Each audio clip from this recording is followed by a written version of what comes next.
welcome to AutoSave. I'm Camille Salazar-Hadaway, and here with me is my co-host, Mr. Nick Andrade. Hi, Nick. Hi, Cam. You didn't count us off. I was very scared and started way too fast, but we're here, and I'm excited. Surprise! AutoSave has started. I like to keep you on your toes, Nick, and I feel like we're going to be a little bit on our toes this episode because we are continuing our trek through God of War. And on last week's episode, we found another God of War, Tyr. This is the God of War.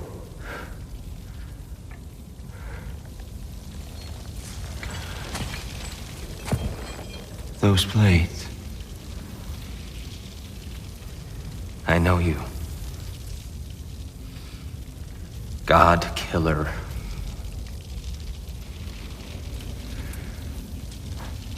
Have you come for me now? So it was a long-awaited moment, I feel, in the franchise as we finally met Tyr, who was mentioned so many times in the 2018 game. And it wasn't really easy to track him down. We had to go to Nidavellir.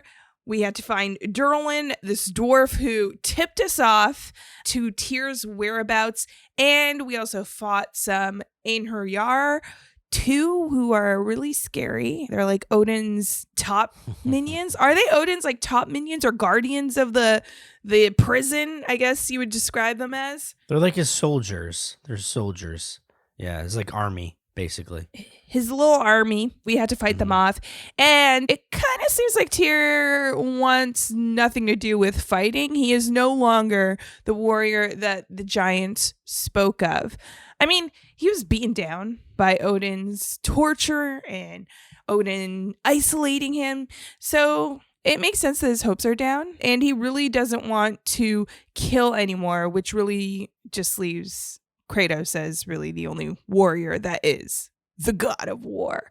It leaves for very chaotic moments because I sometimes, and I didn't mention this last episode, but I sometimes would confuse Tyr as an enemy just because like when everyone's coming at you, you're just trying to like fight them off. And then I'd be like, oh no, that's Tyr. They're all gone. I defeated all the foes in this area. So it can make for some awkward moments. Yeah. Yeah, Nick's. I like how Nick's like, I have nothing that is just solely you, Camille. I was like, do I need to chime in here? Don't worry, I'll take that L for myself. All right, after we escaped the mines where Tyr was held, we actually headed back to Sindri and Brock's place to regroup, and we learned that despite Atreus' pleas to Tyr and really explaining why it's so important to him, as well as to everyone, to kill Odin, Tyr is still against leading a war. And this leaves the group in a really heated discussion that, again, leaves Kratos frustrated with Atreus' persistence. I mean, now they're just like, they're becoming like their own little angsty, Degrassi kind of group. This bunch, they have like their angst, their teenage angst that are brought in, the parents that are unimproving. It's very, very much Degrassi. Well, we have Atreus who is, wants to go out and adventure. Then we have Kratos who just wants things to stay the same because he doesn't want to go to war. And then we have Tyr, who just doesn't want to do anything at all because he's a little fraidy cat now that I guess he escaped Odin's prison. But yeah, it just seems like there's going to be clashes throughout between all of them. However, we haven't talked about the most important thing, which is how cool is Sindri's house? Yeah. If I would love to like hang out in Sindri's house, like imagine you are like in ancient times, 20, 30, 40,000 years ago, living in a house like that between the realms where no one can get you. Hell yeah. All day. It's like literally a treehouse, a hidden treehouse. Yes.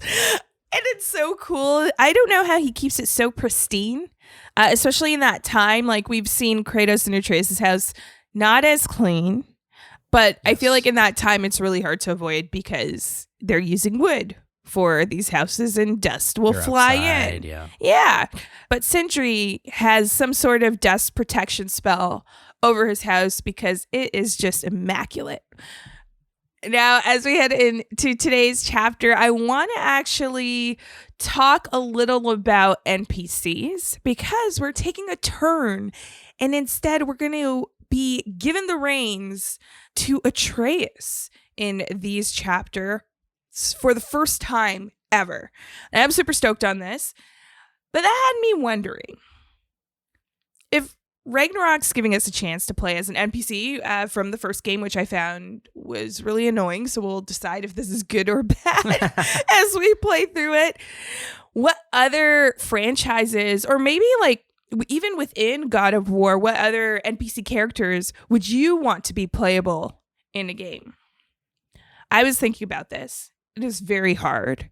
Of course, generic Camille answer, because I love The Legend of Zelda. It would be Zelda for me, which you kind of get in Hyrule Warriors. And there's even hints that you may get that in future games too. So then I was like, that doesn't really count. And then I thought Claptrap from Borderlands. When I played Borderlands, I really wanted to play as Claptrap because he's hilarious. And then they gave that to us in Borderlands 2, so that didn't count. Did you have some that are still NPCs on your list? This is a tough question. I know there's a bunch of Final Fantasy characters that I've always wanted to play. I mean, Sephiroth is probably one of them. Oh, yeah. Or just like any character from Final Fantasy 14 online. But I'd love to play as Sully in the Uncharted games. Oh, that's I think a good would be one. hilarious, where we kind of like get to see his perspective, old man Sully. Mm-hmm. Who else? There's just so many like memorable NPCs. And because you'd be playing as Sully in your example, like he wouldn't be able to hop over things. Like, that's a classic, like just jump over tree branches or whatever it is. I could just picture. Yeah, he can't fully climb. He can't fully climb? That'd be hilarious. Yeah, he's like, I ain't doing this. Yeah, he'd be like, this ain't for me. And then one that I'm sure that you would say probably is Cortana. Yeah. From Halo. Yeah, Cortana would be cool. That's somebody that, has been an NPC for decades and has never been able to. There's a few characters, like I'm thinking like Ellie from The Last of Us. You get to play her in Last of Us 2. So there's a lot of games. And now here we are where Atreus, we now get to play as him. And I'm nervous. I'm nervous. I don't know what to expect in this gameplay because I love playing with Kratos. Yeah. I don't know how this is going to transfer over. But, we'll tell you by the end of the episode. We will tell you by the end of the episode. It is going to be tricky. I feel like it's never easy to bring a character that is already familiar to players to playable unless they're really good characters and like fan favorites. Atreus, I don't know if I would call him fan favorite. Interesting, but yeah, this is going to be an exploration of what's possible for us as players of the game as we dive into this. And we get a different perspective from a new protagonist in Chapter 3 and 4, Old Friends and Gora's Secrets.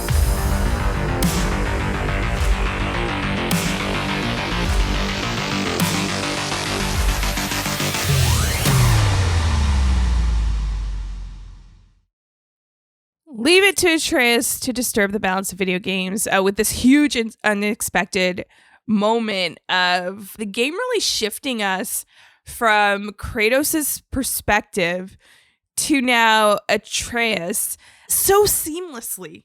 Like, I felt like I was watching a movie and I really didn't expect this switch up because I thought it was just like, okay, we're going to get this like little tidbit of Atreus running away with Sindri to kind of carry out what he feels is right. And then we go back to Kratos trying to find Atreus. How did you feel with this moment? Yeah, I remember specifically Atreus is trying to crawl and then it like shifts perspectives and then you're controlling him. And I'm like, oh, okay. All right, we're doing this. Yeah. And just a lot of things went through my mind. I'm like, okay, how is this going to work? He's a scrawny kid with a bow and arrow. Now we're departing this giant man with multiple weapons. How is this going to pan out? But I'm like, okay, let's roll with it. This is probably going to be cool, but let's see how it goes. Yeah, I wonder if they actually were thinking of all the theories that fans had after 2018's game. There was a theory that further games would only follow Atreus, but I think never anyone thought we would actually play as Atreus as a kid or a teenager. So I'm curious to see how this goes. You bring up a good point too. I think at this time when we moved to Atreus, I'm like, okay, how much of Atreus are we going to play in this game? And is this are they doing this on purpose because, Kratos is going to die and Atreus is going to take over the helm as the god of war, like in the franchise? So that's what I was preparing myself for, but I was hopeful that wasn't going to happen. Yeah, Nick was holding those tears back, hoping not yet. No. He's not ready. We're not ready. Who knows? We'll have to see if that happens in the game. Honestly, Yeah. I feel like this game is just throwing so many different surprises our way. Anything is possible. Now, Atreus is doing this, going to Midgard to find Freya because he believes Freya will be able to make sense of all the information that they have because she is so knowledgeable. And really, that's a reflection of how desperate Atreus has become at this point. I think Tyr was kind of that hint of desperation. Atreus had so many information thrown at him that he's trying to make sense of belonging and what he's supposed to be doing now as Loki, someone the giants prophesized, but he didn't get those answers because Tyr was kind of a disappointment, I feel, for him. I think he wanted Tyr to come in and be like, yeah, let's go to war. Guess what? This is what the giants said, and this, and he didn't have those answers, but he's still hopeful that the answers are out there or someone else could give him those answers, and he's looking to that to be Freya. I don't know if I would use the term specifically desperate because he is still a teenager who doesn't really, I don't think he understands that term specifically in terms of his feelings, but I think Tyr did disappoint him, but I think also he feels a sense of pressure that this Tyr situation hasn't worked out the way he thought it was. Tyr seems reluctant about everything. So when he hears his father talk about Freya and how they could use Freya and Mimir as well, that maybe he's like, okay, I need to fix this mess that I started. I don't know what the term would be, but he's still curious about everything. And he believes he's the champion of the Jotnar. What does that mean? So he wants to continue that quest. And he's like, if Freya is the next piece that can help us get to where we need to go, I'll do it because there's no other choice or else she'll try to kill Kratos. So he's taking things into his own hands, but that is like a typical teenage move where they think that they're untouchable and they can do no wrong and they'll be fine. But this is probably a horrible, bad idea. Yeah. I mean, curiosity killed the cat, and he's going into a very dangerous situation. I thought it was really sweet to see the softer moment with Kratos and Mimir.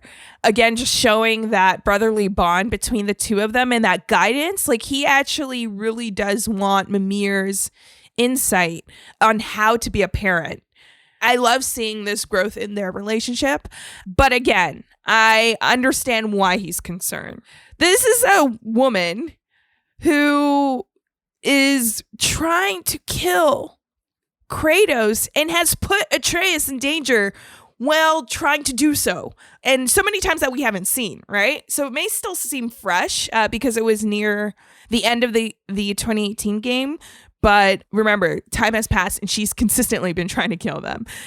Now, for this, as we head into finding the Witch of the Woods, I love that Sindri is trying to be the voice of reason.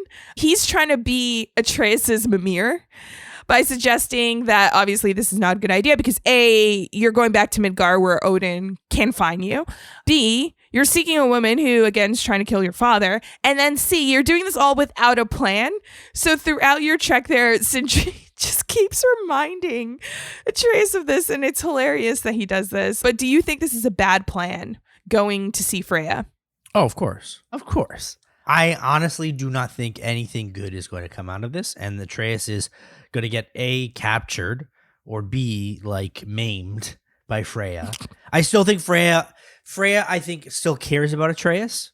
So I don't think there'll be specific harm towards him. However, I feel like something otherwise is going to happen where Atreus is going to get kidnapped or Odin's going to show up or Thor's going to show up or something bad is going to happen there. Sindri's completely right in this whole situation. I do like this whole buddy best friend situation between Sindri and Atreus. This is a relationship I guess we haven't seen grow as strongly throughout in 2018. I guess they were friends and whatnot, but I guess in between what we've missed so far is they've done a lot of adventuring together, and we're seeing it now firsthand. Yeah, this is a great eye opener as well. And I was along like that same thought that the danger is going to come briefly from Freya, but mostly from Odin, just because of how hidden so far Kratos is trying to be from Odin. Like for him to leave his home, that is huge for Kratos. Sorry, I just want to say like Odin in the beginning, I don't think he'll kidnap Atreus. I think he gave Atreus a proposition. What that proposition is, I don't know what it is because Atreus hasn't told Kratos. But I don't think he wants to kidnap Atreus. However, I think something or someone still does, i.e. Thor or whoever else. Maybe Thor wants still some blood repayment that he hasn't talked about. But I feel like Odin can almost not be trusted, but I think he has a plan. And something else is going to kind of ruin that plan. That's my guess, at least. Well, we'll have to see what that something else is, because Sindri kind of has other plans to take a detour away from finding Freya. Well, actually, along the way of finding Freya, Sindri mentions that Jormungandr has been found. And if you don't remember, Jormungandr was actually in the previous game, who's also known as the World Serpent. This is who Atreus was talking to in snake language. He was channeling his inner Slytherin. And obviously, since it's on the way to Freya, Atreus isn't objecting this idea from Sindri. Now, the World Serpent is all-knowing, right? So I feel like he must have some information. But what we find out is that Atreus actually tried reaching out to Jormungandr a few times. So once we arrive on the shores of the Nine, you'll find Sindri at the Golden Gates, and then you'll kind of explore around and follow Sindri. Along the way, you'll find some red coffins, hacksilver that you could loot. And Sindri also mentions that he's been a bit worried, more than usual. And there's this serious tone that just kind of echoes what you were saying, Nick, on like how strong their friendship is, where Sindri reveals like he just wants to protect the ones that he loves around him. And I've never seen Sindri so serious in my life, so I kind of made note about this moment because it stood out to me to really show that growth in their relationship. One thing I keep thinking is we are in for a lot of character development in this game. Yeah. And so far, Mimir, Atreus, switching to Atreus, and now we have Sindri here. I think we're going to get different character perspectives on things, but also a lot of huge character development, and we're starting to see that with Sindri. So I'm curious as where they go with his story, because I think this is planting the seeds to something. Yeah, we're getting a lot more character development with all the NPCs. I kind of love it. With all the NPCs. With all the NPCs. Well, as you continue to follow Sindri up lift, you have a little bit of a deja vu.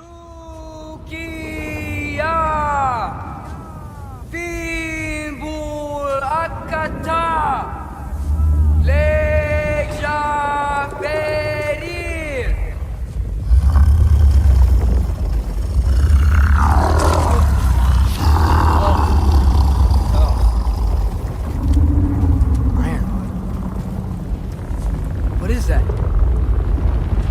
What is that?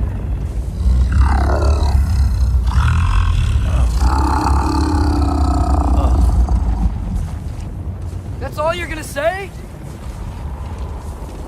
Well, don't let us keep you up or anything. Good talk. Ironwood. What do you think it means? Means we should have stayed home. Let's head back. Atreus is in the same area where he and Kratos first spoke to the World Serpent after being eaten by him. 2018's game. And this time, we really see Atreus flexing his serpent whisperer powers. His eyes even glow. So it's great to see, again, another nod to him kind of developing as an adult. And it wakes up Jormungandr. But the conversation is brief. And honestly, Nick, thank goodness it's brief, because this serpent talk was so much slower than I remember it in the first game. I don't know why. I don't remember it that slow. Like, these are full-on sentences, or is this one word for a full-on Norse-speaking sentence? Like, I don't know. I think it was that long, if I remember correctly. It just reminds me of like Ents in Lord of the Rings or something like that. But when his music swelled up and he came out, I was like, hell yeah. So I was excited to see him, but I was kind of disappointed at how short the conversation was. It was very brief because Jormungandr only mentions Ironwood. And as you heard there, Atreus is like, what? Wait, what? What does that mean? I came all the way here to see you, and that's what you have to say to a friend that you haven't seen in such a long time. But maybe Jormungandr's just a bit shy. So he's just a bit shy. But no one knows. So Atreus and Sindri have no idea what Ironwood means. This is a moment where I miss Mimir. Mimir would have told us a whole novel about what Ironwood was. Yeah.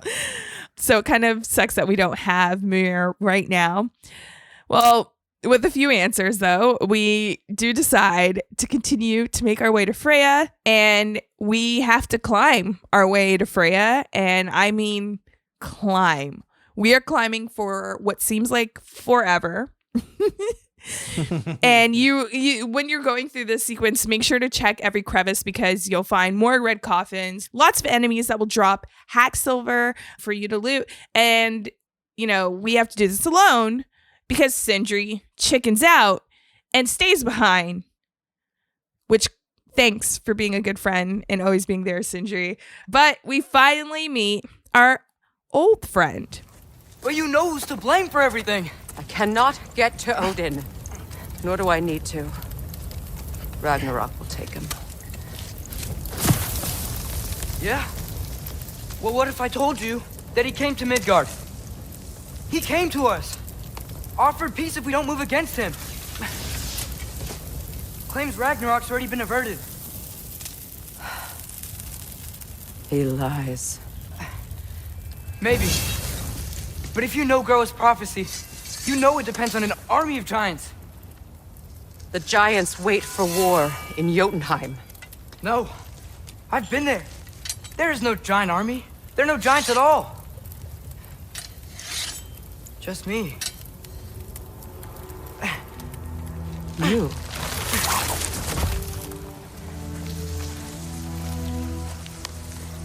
In Jotunheim, we learn the truth. My mother was the last guardian of our people in Midgard. And that's not all. The giants have prophecies about me. They know me as Loki.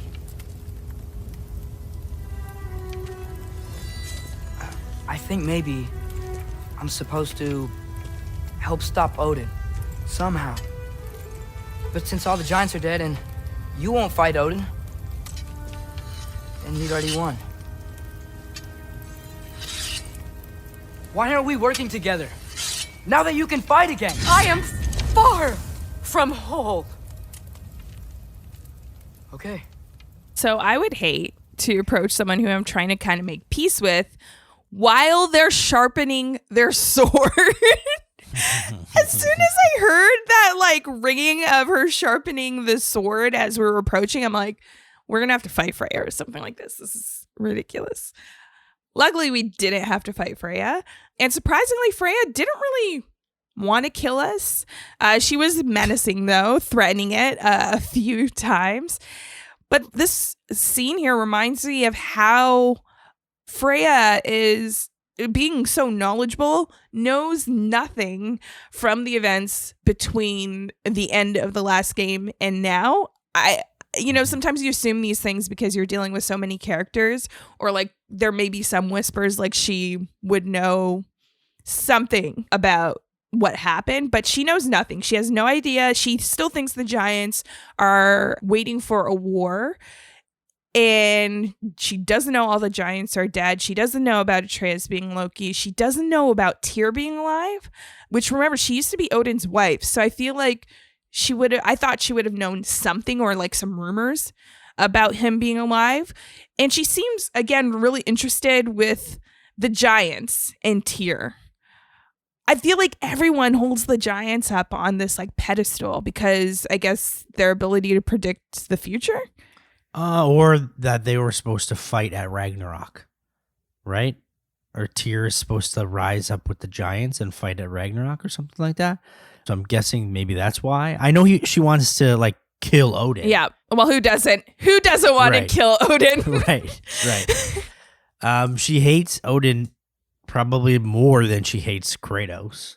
But whatever deal Atreus thought he was going to strike up clearly did not work. But she is intrigued, so I think there is hope, maybe. Yeah, there is hope. But at least in this moment, there's no hope for us because she's not interested. It seems like she's not interested in fighting, despite having moments of intrigue on her face. And this kind of mirrors, like, her character mirrors Tyr in a sense. She is broken and hurt by the loss of Balder. And Tyr kind of lost his will through all the torture and isolation he faced at the hands of Odin. So I think that was interesting to kind of have those two mirroring each other now that we met Tyr. Now, in this game, I feel like when you talk about character development, we're going to get more of it. I think we're also going to get this recurring theme of like broken characters and how they rise up to have that will to keep going, like, because it's very clear that Tyr and Freya does not have that. And it's a dark time. Like, when you think about the previous game, when we were meeting these characters, yeah, they were trapped and still at the hands of Odin, but they had some life in them. Like, this game, especially in Midgard, because of Fimbulwinter, it's just great. And it casts that blanket on all of the characters. They're just so broken down. The writers and the storytellers are trying to like portray them all one way so that eventually they rise up and everyone gets happy. So that's what I'm thinking is like, temper your expectations now because we'll surprise you later and they're also going to be awesome. That's what I keep thinking, especially for like Tyr. I feel like he's depressed and like doesn't want to go to war, but then once he goes to war, we're going to be like, hell yeah, highway to the danger zone. Yeah, I have to say I'm waiting for that moment where everyone kind of rallies together just based on how sad everyone is right now. Yeah. But I do want to mention another point before we continue through our journey. Before Freya kind of gives us the go on your merry way, we have this moment with Sindri again where he mentions that Brock died. And I was not expecting, again, this type of story development for Brock and Sindri. So what happens here is he said that there was a forge accident where in the accident, Brock died. Sindri was afraid to be alone and without Brock, and he went to Alfheim to steal back Brock's soul from the Lake of Souls. Didn't know it was possible. And apparently you need multiple parts of your soul. For Sindri, he fended off the legions of souls, and that stopped him from getting all of Brock's soul back. He only got 3 parts of his soul. He's missing the 4th. And because of that, when Brock returned, the dwarves shunned both Sindri and Brock once they saw Brock. And it's been secretly weighing down Sindri. Is this why Brock is blue? That is literally the first thing I thought of. Why is he blue and no one else is? Is it because he has part of his, I guess, soul missing? But then wouldn't he know, like, if he was not blue before? So I am confused by his blueness. I have always been confused by his blueness. I don't understand it. And that was one of the reasons why I thought, like, okay, maybe that's why. Yeah, I'm thinking that's why. Because if Sindri's saying the other dwarves, once they saw them, shunned them, I would think it's because, well, I guess they would know that Brock died in the accident too. So they'd be like, hey, wait, he's walking and alive. So that's kind of weird. But I'm just going to say that's why Brock's blue for now until we're told otherwise. Also, it was very abrupt the way he mentioned this to make me think like, okay, they're trying to cram in some sort of story here that we're going to get some dwarf story in the future, because why would you just randomly mention that Brock had died before? Because honestly, it was out of the blue. There was no build up to it. It was unexpected. They were just like, oh, by the way, Sindri's reeling over, the death of Brock, and he saved him, but he lost part of his soul. I'm like, oh, okay. I'm guessing that's going to come back at some future point. Yeah, I feel like it will come back, because even though they had like this kind of love-hate relationship forward facing, like at when they're around other people, they really do care about each other, and their relationship mended in the last game. So I feel like this may lead to Sindri losing Brock again, not through like dying again, but just that relationship, because he kept this all this time. And obviously Brock doesn't know, because he just thought he was knocked out after the accident. He didn't know he died. Now, after battling a few enemies, we head back to Sindri's to act like we were never gone. That is not the risk that concerns me. Do we trust the path they would put us on? I trust their wisdom, and this is the closest thing to hearing directly from them. You are certain the Giants would not counsel war? I said that they were wise. In my experience, that goes with being peaceful. Oh, little brother. Told you we needn't worry. Atreus, where have you been? Peeing? Hope you're all hungry. I could eat. Is everyone as well rested as I am? Be right down.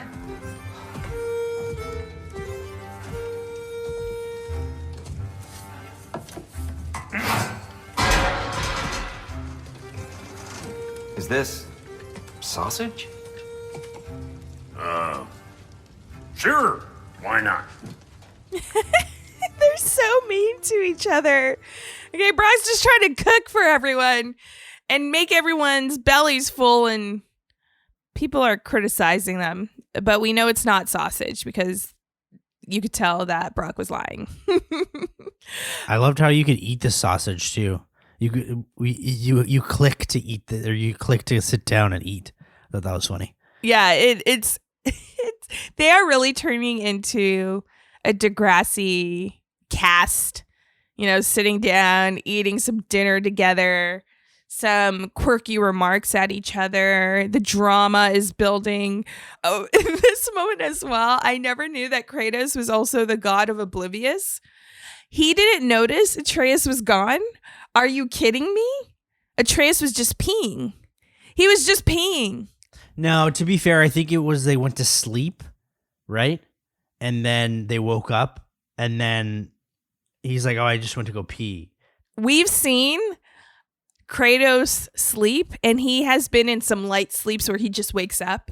No, but he's also been in deep sleeps. I don't know. Okay, fine. Like, especially the amount of people he's killed over time, he can sleep way easier than I thought.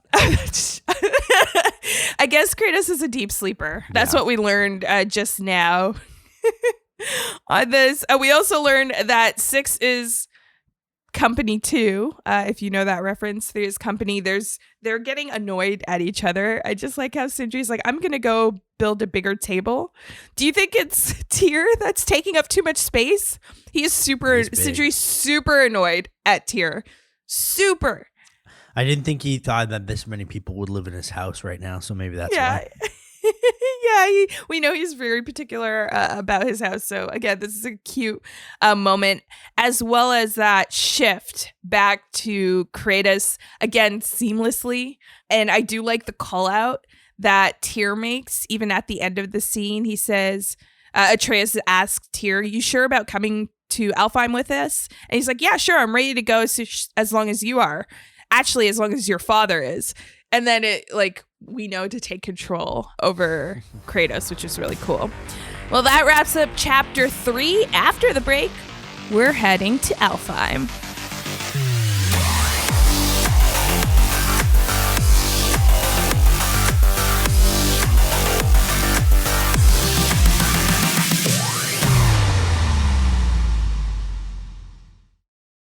So as we head into chapter 4, we get a pleasant surprise on our way to the Mystic Gate. What is happening? This must be the squirrel that tends the world tree. That delectable aroma. Could it be? Pardon the intrusion. Ah, yes. Amber resin. Delightfully nutty with a hint of squidding. No. Not one for gastronomic exploration, I see. Wait, if you're Ratatoskr, why are you so different when we summon you for help? It's a long story. But you are correct. I am indeed Ratatoskr. The one you know as Ratatoskr is merely one of my spectral aspects. And a particularly nasty one at that. I consider him so far removed from myself that he's practically a different person. Speaking of, Bitter, would you like to come out and see your friends? Fuck off! I'm busy! I suppose that was to be expected. What is this game? Okay, like we have squirrels now in the game. I was like, what is going on? Like, out of all the creatures throughout all the realms we visited, I never expected to see a squirrel, who we find out is Ratatoskr, who I completely forgot Atreus would summon in the first game to give Kratos stones. Oh. And apparently he takes, yeah, that's who he is. Wow. I was like, who is this? I had to look it up and be like, wait, look back actually at the previous game and be like, who is this? Never would have pictured him being a squirrel. Although he says he takes like different forms, but also not the same. That was very confusing as well. Right. I was also like, at this point, thinking, wow, this is a real turn in tone that we now have this random squirrel that is talking to Kratos here, moving over his body and is like, I don't know, a weird comedic character that doesn't, really fit into this universe. So again, I was fighting as Atreus. I was like, all right, I guess I'm here for it. I do enjoy the stones that help us travel. It's a little, I think he has some side missions as well, who this character is, but I don't know if we're going to get more in depth of this squirrel. However, definitely does not fit the mold of God of War at the moment. And I think it's a good thing that we have a little bit of a breather here with some more comedic aspects into this. Let's lighten the spirits, lighten the mood. I know. I'm so happy we found a happy character. Like, he is so preppy and like just happy to be a squirrel and at your service. Like, so great. Ratatoskr is the keeper of the Yggdrasil tree, and he helps us by polishing our Yggdrasil seed of resin so we could travel to Alfheim. I'm not too sure how the group thought they would travel to Alfheim. Without that, they're like, yeah, we're going to go to Alfheim. I like how they kind of leave the logistics to either Brock or Sindri or Mimir to like come up with, and now we have Ratatoskr like chiming in as well. If you speak to him after that introduction, you actually get a little bit more information about the Yggdrasil tree. So you find out that if you actually look below, next to the Mystic Gate, you'll see like a dragon. I didn't even notice this before because you start a conversation and you hear Atreus mention, what's that dragon in the tree or that? And I was like looking around. I'm like, what dragon? You have to look over and down the ledge next to the mystic tree. And you find out that she's kind of like the guardian of the tree with her little dragon babies. So I thought that was like cool little details as well. Very protective of the tree. But as long as you leave them alone, they leave you alone. I feel like, thank goodness. Yeah, because although she's so sweet and motherly, I would not want to go against that dragon there.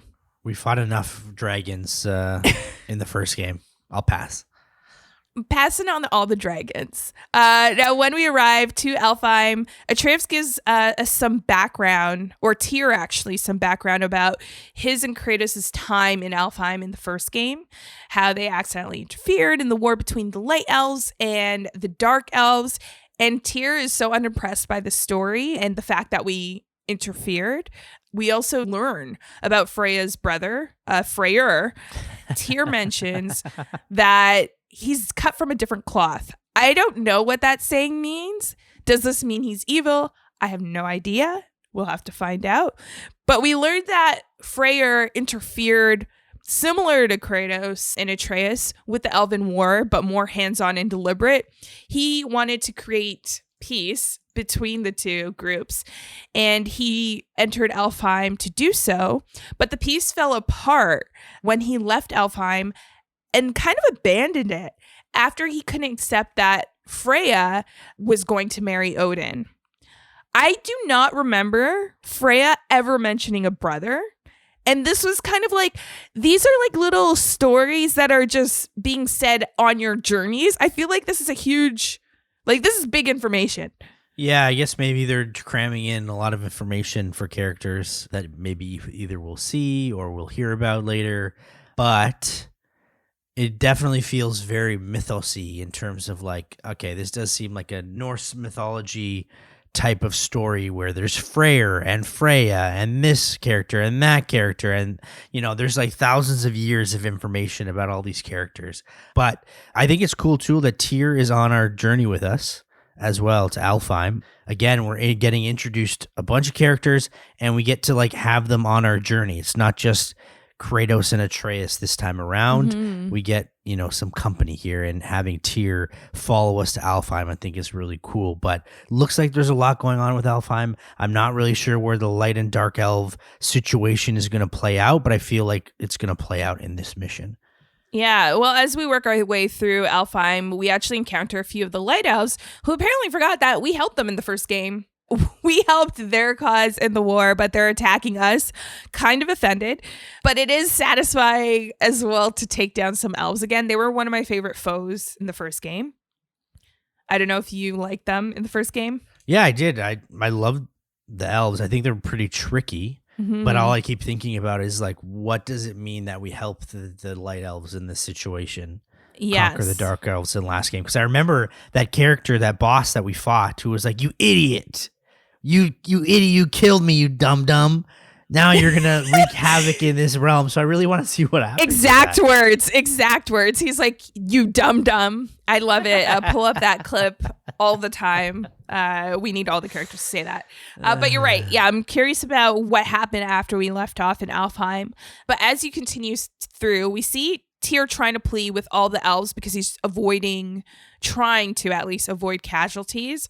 But nothing really comes out of his efforts because we murk all of them. Now, you'll also be met with a gate that's locked, but you'll see Twilight Stones. And this is kind of a new mechanic that's being introduced here. There are these pink stones where you could ricochet your Leviathan axe off of and use it to solve puzzles. So with this gate, you could ricochet it off to hit the latch on the other side to open the gate. I found this really helpful, especially as you continue on with fights as well. You could take out all these elves just by ricocheting your axe, which I enjoyed. Once you make it into the Light Temple, or the Temple of Light, you're actually met with a dark elf statue, or a few dark elf statues. And Atreus asks why it's here because the Light Elves won. But Tyr reminds us, because of that peace that Freyr had before, both factions were integrated and they lived peacefully amongst each other. So it does make sense that we're seeing these dark elf statues here. It's kind of a reminder of what was in the past. You'll continue through and you'll see a light gate that you can now unlock through kind of the similar, it's not a Twilight Stone, but it's a red stone that you could ricochet your axe off of to kind of break the light crystal that is powering the gate. So this is a mechanic that you're going to have to use throughout this trek through Alfheim to move forward.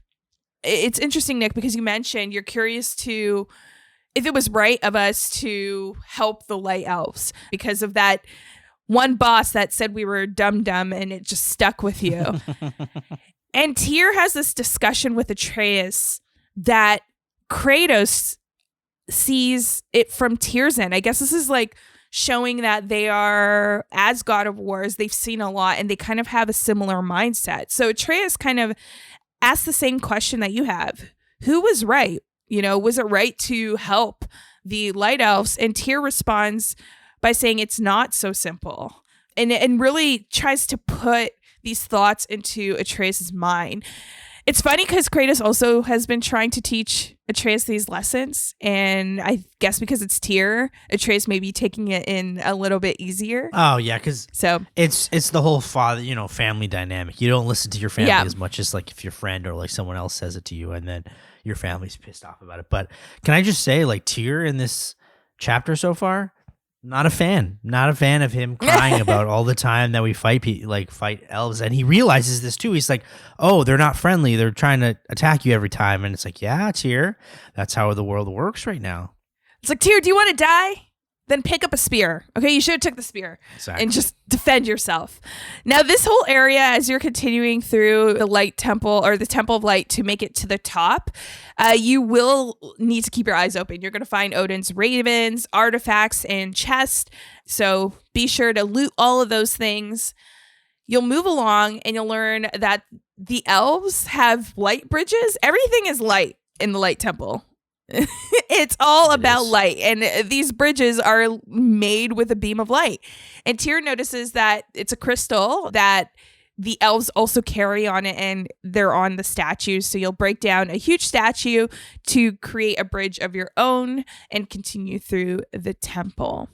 You'll approach more statues, more light gates, and some cool puzzles that I enjoyed. Now, once you continue through, you'll go downstairs towards the top of the temple, or go upstairs towards the top of the temple, where you reach the central chamber.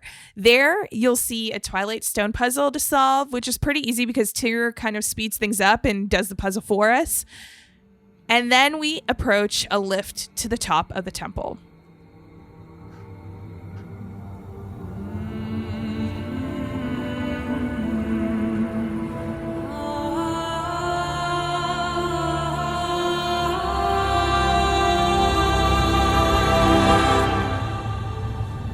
What are you doing? I heard something.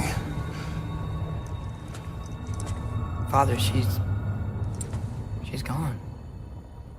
We see Kratos is enamored by the light, and we have to remind ourselves what happened in the first game with the light. Do you remember? Yes, yeah, where he was like enamored by it and then went inside it and then saw a vision that we didn't know about, but it was cool to see, like, he was like, I want to go back in here now again. Yeah, it kind of has that siren. It's like a siren, right? A siren sound. You're hearing that voice kind of pull him in. And remember, when he exited the light the first time, there was a significant jump in time because he left Atreus with an axe to fend for himself and said he'll be back in a few minutes, but it was hours. And we saw all the elves were murked by Atreus, which was a cool moment for the first game. So I'm curious, we're going to see Kratos kind of go back into the light, and maybe we'll see more of that vision. I'm looking forward to that. I hope so. But we do have to continue forward. And as we do, Tyr further develops this discussion of right and wrong. Atreus again asks, did we help the wrong side? Because he's noticing that through Tyr's education that the Dark Elves actually weren't really doing anything wrong. And Tyr says that he's asking, is that the right question? And Atreus doesn't understand it, but Kratos says the right question is there a right side? And Tyr warns Atreus not to pick a side if he can't answer that question himself. So I love like this philosophy that the god of wars are teaching the next generation of gods in this moment. I really did like this. There is no side, so I think they're really trying to teach him, like, you need to look at it in a different perspective of, again, there might not be a side, or both might do good, both might do evil, but at the end of the day, you can't justify one over the other, at this time at least. After fighting a few more elves, we actually see Sindri, and this gives us an opportunity to upgrade our gear and skills, and we head into Groa's shrine. Although some are more obvious than others. Ragnarok. Aye. The end of everything. So this is it. There's nothing we can do to stop it. There must be a way. Why else is this hidden? Look, here. This is what we saw. It's you, fighting in Ragnarok. No. I can't. What's this then? That's new.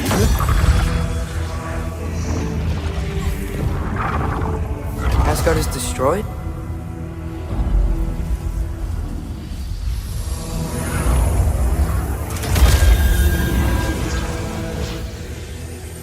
But the other realms thrive?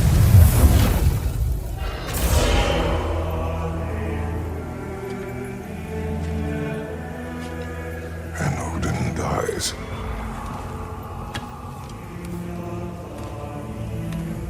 She lied. Groa lied. Of course she did. Odin's working off a false prophecy. So Groa hid the truth from Odin. And really, that truth is that Asgard is the only realm that will be destroyed in Ragnarok, and the other realms will thrive as Odin dies. I rhymed there. I just want to point that out. Nice. I wasn't planning that, but I kind of Impressive. really noticed. I'm I'm learning from Amir. This is crazy. This is like, I guess, do we think Odin knows something? Because he's also very persistent to stop Ragnarok. Yeah. Do you think like he knows nothing about this at all, or felt that Groa was lying? Well, I'm sure he's like investigated Ragnarok, God knows how long, because he's obsessed with not dying or knowing truth or knowing whatever. But I think this is a secret that he doesn't know that we have on him. I think that's an important distinction that we have in this part of the game, is now we have something that Odin does not, which is very important at this time. So when I saw it, I was like, okay, hell yeah. I think this is what we're going to use as ammo against Odin moving forward. Now we have something that we can hide from him, which is great. We also hear this mention of ironwood, which we now learn what this is. Of course, we heard this from the world serpent, and I love the fact that Trace is like, ironwood? I have no idea what that is. He cannot cover his behind for the life of him. It's pretty obvious that he knew something. But yeah, we learned that it's a metaphor and not really a real place. It's supposed to be like a haven for the giants. Now, despite the hope that Atreus and Mimir has, Tyr still doesn't want anything to do with this. And he says that it's wrong. I mean, he has a chance to really kill the person that imprisoned him, that has been wreaking havoc on everyone in the realm, and he still does not want anything to do with it. I was really disappointed. I was hoping there would be some revelation for Tyr in this, but there was none. Yeah, I think he's just broken at this point. I honestly, watching this makes me think that there's no hope for him, unless at the very end he decides to like help and protect us. But right now, I just don't see it happening. I think he just wants to walk away from everything. I think all the trauma before, losing the war against Odin previously before he was imprisoned, he wants nothing to do with it, because again, he sees himself leading an army, which is something he doesn't want to do at this point. And then Ironwood too makes me think like there was no giants in Jotunheim. Maybe the giants are hiding in Ironwood. So I'm excited. I'm excited to see that proposition. Yeah, maybe they are there. Now, as we head back and leave the shrine, we're met with a bombardment of light elves that you have to take out. Tyr gets even more anxious and like is rushing out of this temple. And he has to, in order to save his own life, kill an elf, which we see takes a toll on him. But we don't really have time to comfort him or find out more, because we go into a boss battle with Elf Alva, who has 5 health bars. It's a quick fight, but she's super powerful, and you have to be persistent with your attacks. That's all I'm going to say. Now, after we kind of figure out what Tyr has done killing this elf that he had to, he decides to make a light bridge with the elf's body. It's gonna be okay, Tyr. You've seen what is to come. I told you I would not follow you to war, and yet here I am, dragging an innocent elf and marching towards the destruction of Asgard. What choice do we have? There is always a choice. I will not lead you to war. I won't. I'm not that god anymore. I don't want to fight. But with you three, there is no avoiding it. Your path leads to countless deaths, unimaginable pain and suffering. Tyr makes it very clear to Atreus that he needs to stop pushing him. And I think this is like another perspective of what we hear Kratos say all the time. Like he's always yelling at Atreus to like just stop talking, stop going on with these ideas. And Tyr, being kind of new to the group, I think is trying to be less conflicting, but also is trying to tell Atreus to stop. We end up heading back to the Mystic Gate to leave Alfheim and met with dark elves, which also is very satisfying to take down. And you also see some lovely details where the dark elves and light elves are fighting in the background, which I enjoyed as well. And Tyr decides to head back without Atreus or Kratos. And this gives you a chance to explore Alfheim some more before you head back. Here you are. A meal fit for a champion. Enough. I said we would speak no more of that. Yes, of course. Didn't mean to offend. I'm not offended. It's just a word. The word that clouds your judgment. So, you really don't think it means anything? After the journey Mom sent us on? Everything we saw in Jotunheim? What was it all for? Don't you ever think about that? Every day. But I cannot believe her purpose was to inspire you to take foolish risks. But what if the giants are counting on me? What giants? I'm counting on you. To be safe. To be smart. But use the judgment of a man and not of a child. But what if Loki going to Ironwood is the only way that... Atreus. My son.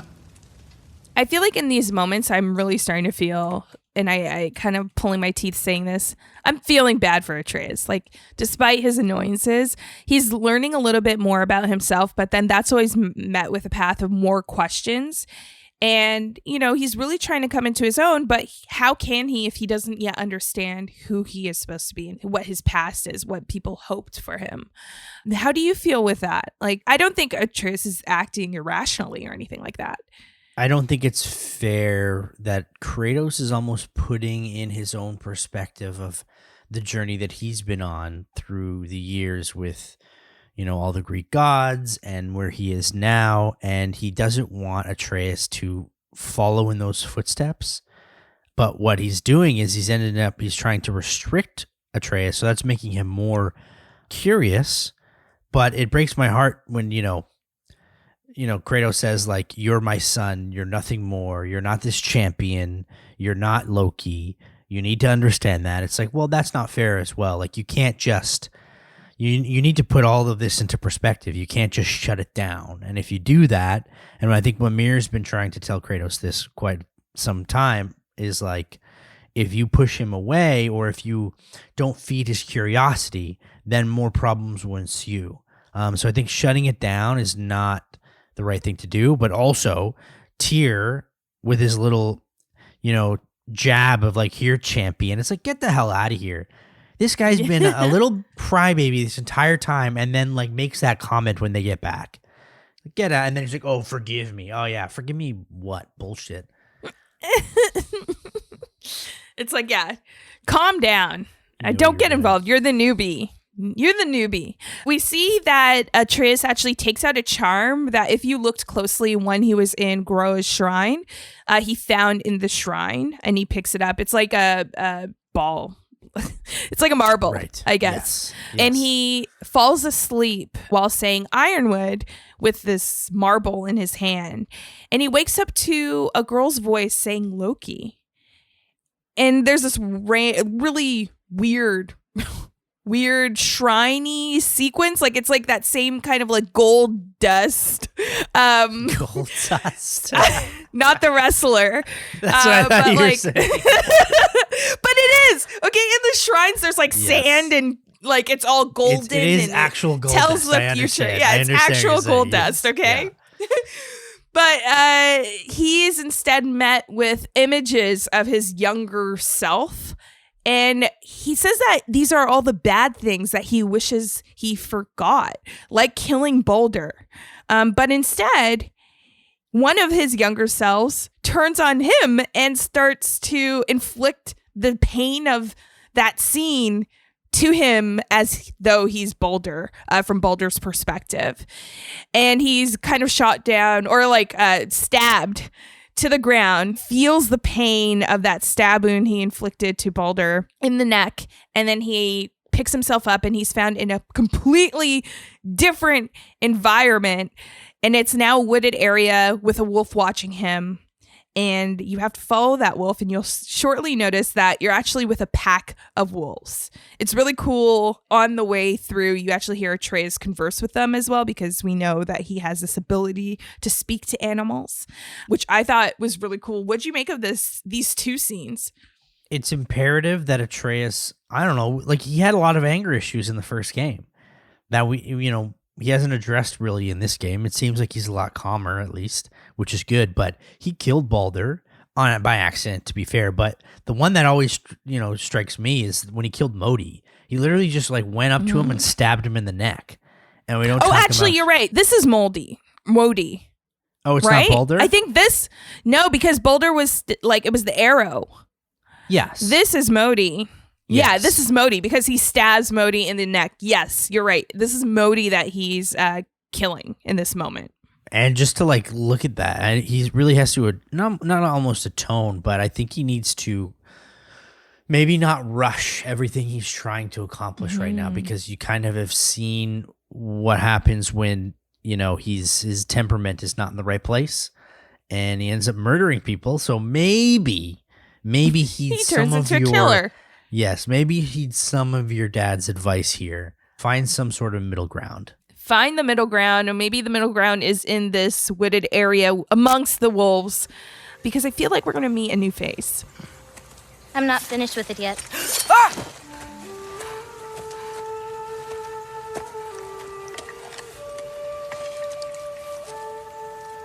The paint is made from the bark of the ironwood trees. They absorb the memories of the forest so that the paint remembers too. Memories of the past, of the future.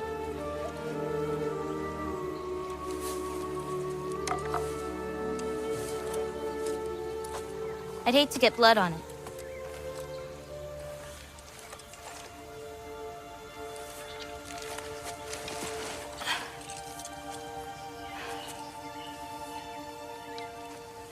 Oh, it's really you.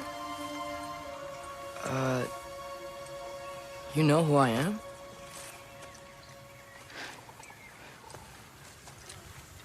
What's wrong?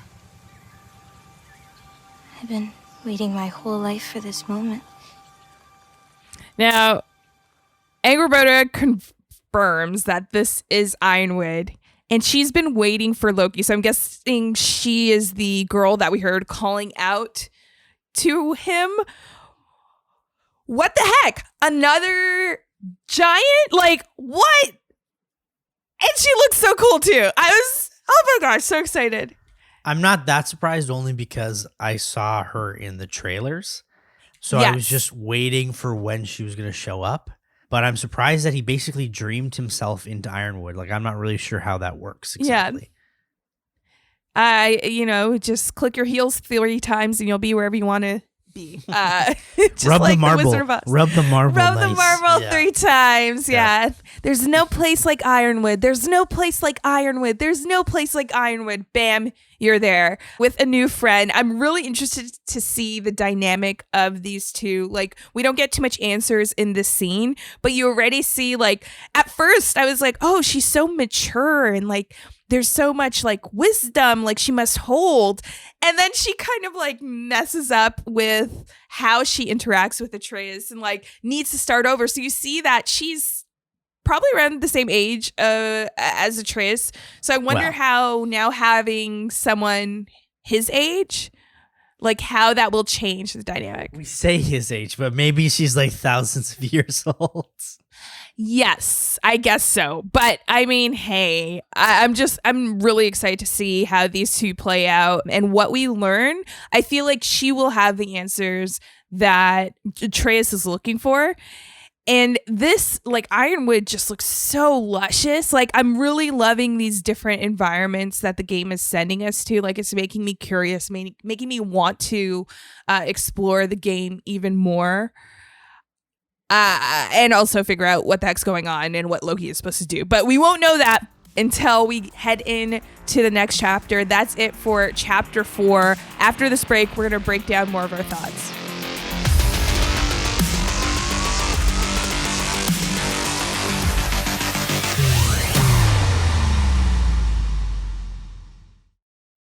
I wish I had known I was a god in Alfheim.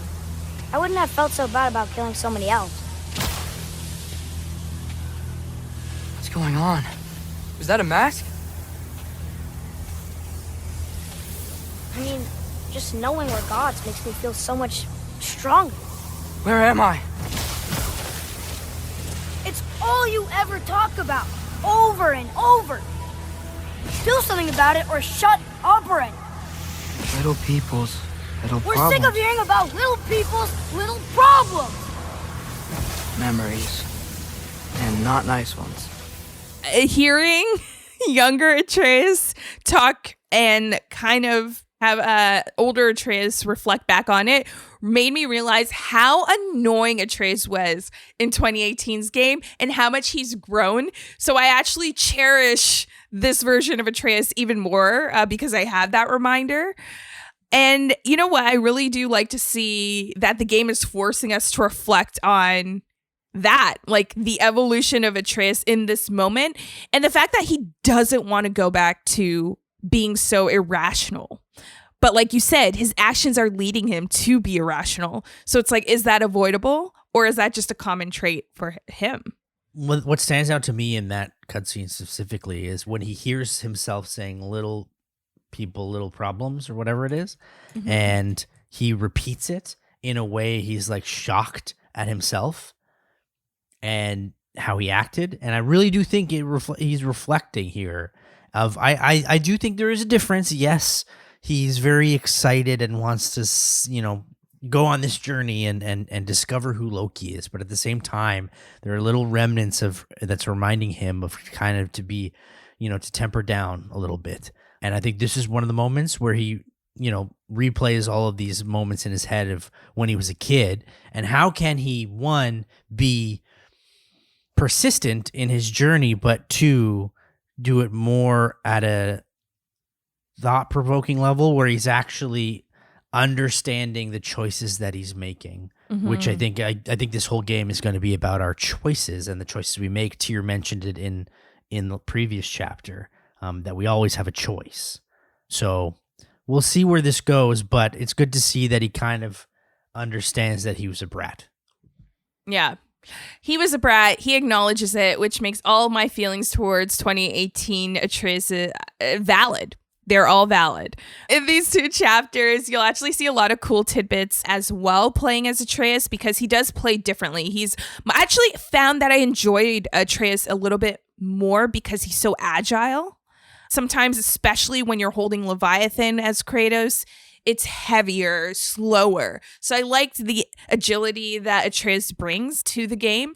You'll also notice that he opens chest a little bit differently. He tries to open the chest like Kratos, just smashing into it, but he's just a kid. He's so weak, so he struggles with that. And then there's this cool little scene between him and Sindri realizing that Kratos really makes it look easy, and it's not as easy as it seems.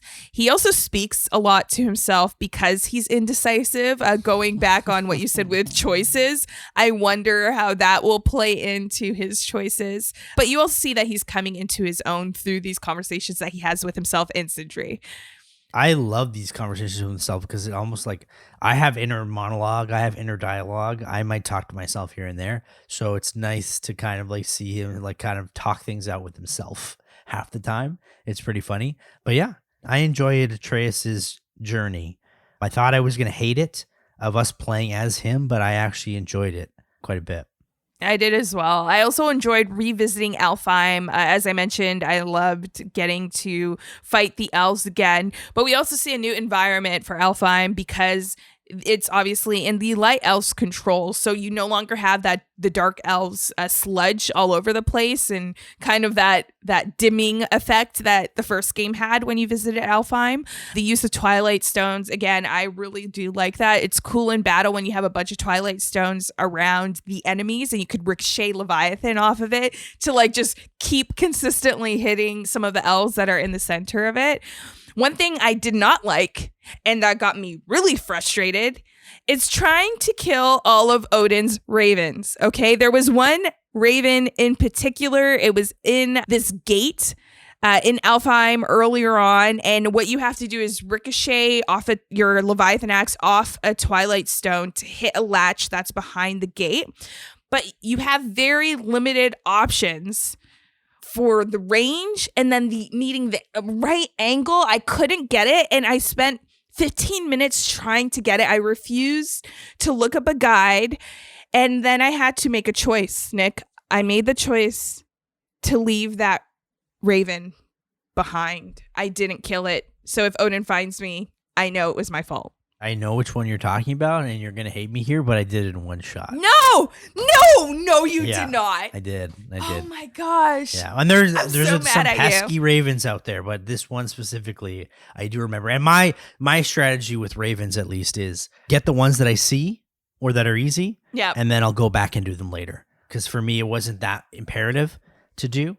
Again, side quest, don't really need to like accomplish it, but I wanted to get it done. But like anything that I saw in front of me, I did, and anything that was out of reach or I didn't see, just didn't worry about it until later in the game.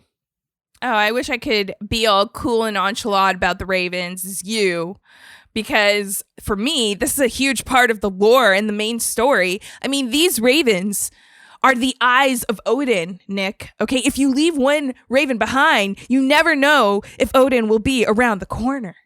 Anyways, I hated this, and I hate the fact that you got this really easy. I'm gonna blame this. This was probably a glitch in the game. That's why I didn't get it. How did you find the enemies? Did you love the elves, especially mystic elves, as much as I did? Yeah, honestly, everything is way more challenging than I think in 2018. So I'm enjoying this aspect of it. A lot of mini bosses. The enemies just seem overall harder, so I'm enjoying all of it. And the elves were always a tough fight, but I think they're even tougher this time around. I think, it is tougher. They definitely are more powerful this time around. The fights are tougher in the Old Friends chapter as well because Atreus is weak. So I like that little tidbit as well. Did you like Atreus's mechanics? I liked it. I think it was smooth and nice, and it was good. I loved it.